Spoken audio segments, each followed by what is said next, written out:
जितने आस्था चैनल पर कथा सुन रहे हो, जितने फेसबुक और यूट्यूब पर सुन रहे हो, बहुत सावधानी से सुनना। जैसे किसी व्यक्ति का व्यापार नहीं चल रहा हो, कोई कर्जे में लदालूम हो गया हो, जिसके व्यापार बार बार बदलना पड़ रहा हो, या फिर कोई काम में मन नहीं लग रहा हो, या कहीं नौकरी सर्विस व्यापार व्यवसाय व्यक्ति का जब चलता नहीं है, तो फिर उसके लिए रुद्राक्ष चक्र के रूप में काम करता है।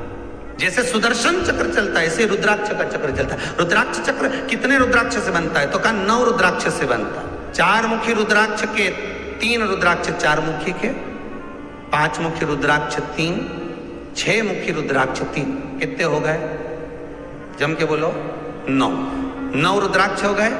लाल धागे में एक रुद्राक्ष को 4 मुखी को पहले ले लो, फिर उस रुद्राक्ष के बाद में उसको 1.25 गांठ लगा दो। 1.25 गांठ लगाई धागे में, फिर 5 मुखी रुद्राक्ष, फिर 1.25 गांठ, फिर 6 मुखी रुद्राक्ष, फिर 1.25 गांठ, फिर 4 मुखी रुद्राक्ष, फिर 5 मुखी, फिर 6 मुखी, 1.25 गांठ लगाकर चक्र तैयार कर लिया जाता है। और उस चक्र को तैयार कर कर व्यक्ति शिव मंदिर में ले जाकर शंकर जी के उस शिवलिंग पर रखकर चढ़ाकर भगवान शंकर को केवल 3 वस्तुएं समर्पित कर दे। पहला धतूरा, दूसरा बेर, बेर मतलब बोर जो खाते हैं बेर, तीसरा काली तिल, ये शंकर जी को समर्पित कर दे, स्नान कराए, वापिस उस रुद्राक्ष को लेकर आ जाए और अपने गले में धारण कर ले। ऐसा कौन सा काम है जो कार्य सफल नहीं होता होगा? व्यापार भी होगा, व्यवसाय भी होगा और सर्विस भी लगे। बस उस चक्र को, शिव का जो चक्र है, सबसे पहले सुदर्शन चक्र था ही किसका? आपको पहले भी कथा में कहा कि सुदर्शन चक्र किसका था? भगवान विष्णु को तो बाद में मिला, जब उन्होंने कमल के पुष्प समर्पित करे।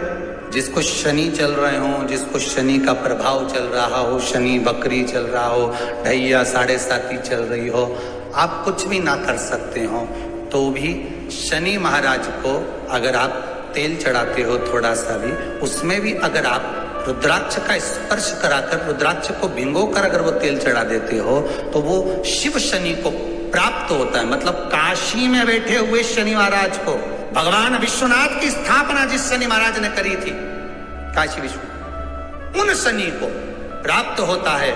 शनि प्रसन्न होकर आपको वर प्रदान कर कर चले जाता है। शनि की कुदृष्टि आपसे हट जाती है। रुद्राक्ष में वो आनंद है। एक रुद्राक्ष होता है, एक भद्राक्ष होता है। जम के बोलिए क्या क्या होता है? एक रुद्राक्ष होता है, एक भद्राक्ष होता है। दोनों में एक अंतर होता है। रुद्राक्ष पूर्ण तरह से गोल होगा, पूर्ण तरह से उसकी आकृति जो होगी वो गोल होगी, और भद्राक्ष की जो आकृति होती है वो पूर्ण तरह से गोल होते होते एक जगह से थोड़ा बैठक आ जाती है उसमें।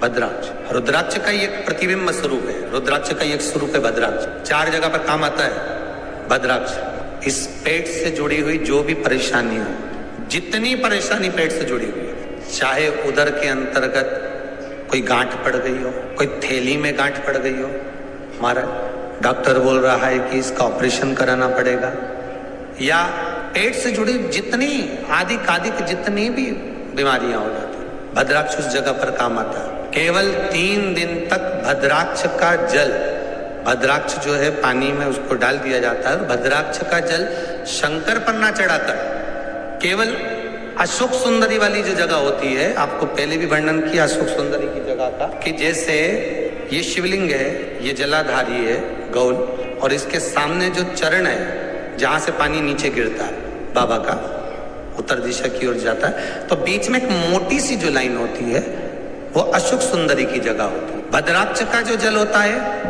वो शंकर पर न चढ़ाकर अशोक सुंदरी वाली जगह पर चढ़ा दिया जाए, और उस जल को झेल कर लाया जाए, और उस जल का पान, अगर उदर में कितनी भी प्रॉब्लम चल रही हो, उदर में जुड़ी हुई कितनी भी परेशानी चल रही हो, मात्र 3 दिन भी अगर भद्राक्ष का पानी अशोक सुंदरी वाली जगह पर चढ़ाकर उसको पी लिया जाए, तो मात्र पहले दिन से ही आराम मिलना प्रारंभ हो जाता। भद्राक्ष के जल का इतना स्मरण। एक होता है रुद्राक्ष, दूसरा होता है भद्राक्ष।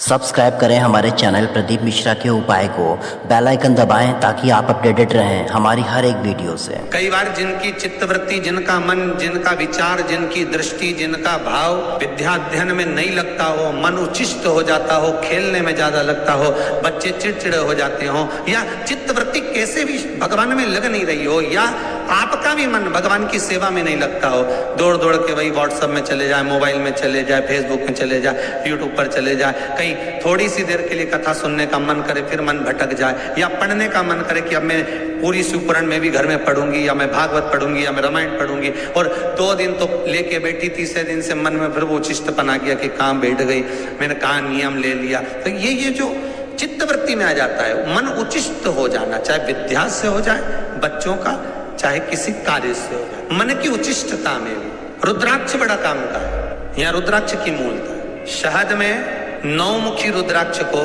डाल दिया जाता है शहद के अंदर, रात्रि भर उसको शहद में ही रखा दिया जाता है, और उस शहद को जब आप भगवान शंकर का स्नान कराने सवेरे के समय पर जल लेकर शिव जी के मंदिर जाती हो, तो सबसे पहले उस रुद्राक्ष को निकालकर शंकर जी की जो जलाधारी है उस पर रख दिया जाता है, और उस शहद को शिव जी पे चढ़ा दिया जाता है। उसी शहद को उठाकर लाया जाता है और बाबा का शुद्ध जल से स्नान कराकर बाबा का पूजन कर कर, दूध दही जो भी आप समर्पित करना चाहते हो, पंचामृत आदि बाबा को समर्पित कर कर